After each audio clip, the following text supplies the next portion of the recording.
Göz çaptıramı kimden jardam güdüm. Kudayım sensin, жалгыз жардамчым, аламдын теңири.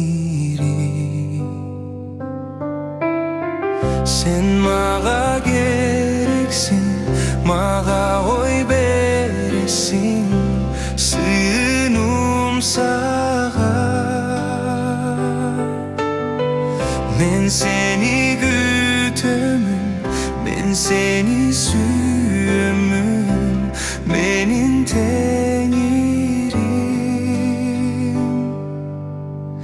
Men jardam surayım, kolumdu saççu, men seni çakıram.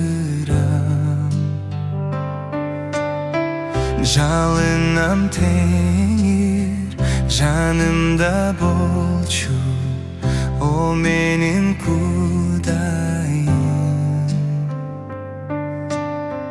Жаныма келчи, чакырам сени, теңирим менен.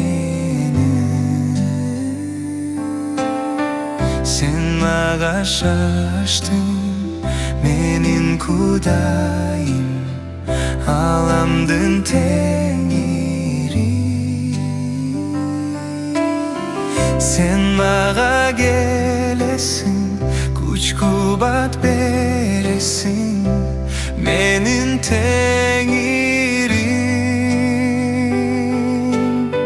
Sen menin suyumsun, sen menin ümitim, ömrüm menin.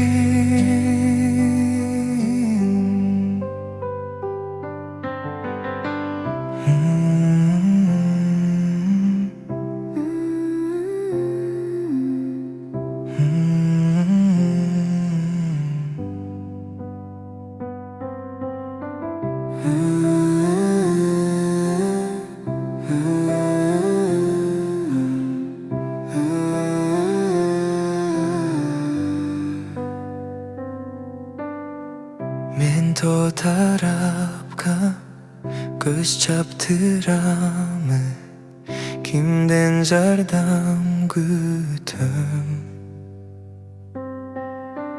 Kudayım sensin, жалгыз жардамчым, аламдын теңири.